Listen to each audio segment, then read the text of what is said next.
নিন আপনার পানি।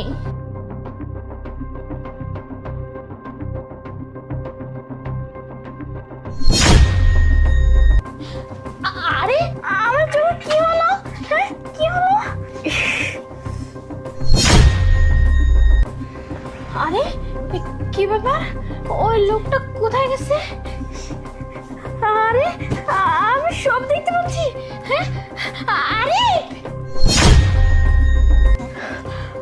আল্লাহ, এসব আমি কি দেখতেছি? হ্যাঁ আরে আমাদের বাসায় একটা মেয়েকে নিয়ে এসে এসব করতেছে।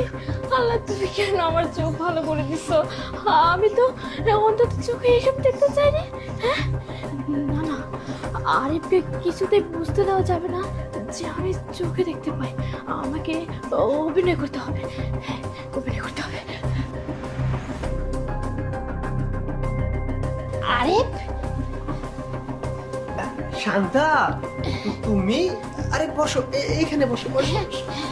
আচ্ছা এটা এইখানে রাখো। এটা কেন তুমি নিচ্ছো? হ্যাঁ বেবি। আচ্ছা। আরিফ শোনো না। হ্যাঁ বলো।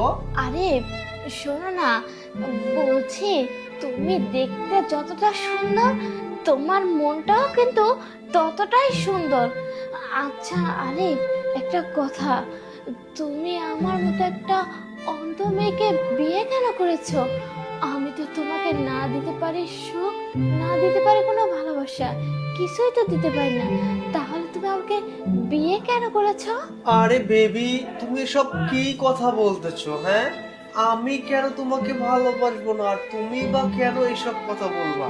শোনো জানেমান, আমি তোমাকে অনেক ভালোবাসি, আর তুমি অন্ধ এই কথাটা বারবার বলবে না।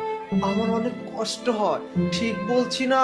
হ্যাঁ আর শোনো, তুমি এক কাজ করো, তুমি না এখন ওই পাশের রুমে গিয়ে রেস্ট করো। আমি একটু পরে তোমার কাছে আসতেছি। হ্যাঁ আমি একটা পার্সোনাল ফোনে কাজ করতেছি তো। আচ্ছা আচ্ছা ঠিক আছে।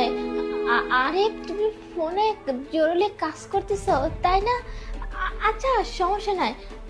শোনো না, এই যে এখানে না পানির গ্লাসটা আছে, তুমি এই গ্লাসটা রেখে দিয়ে আসো, আমি নিজের মতো করে হেঁটে হেঁটে ওই রুমে চলে যাচ্ছি। নাও।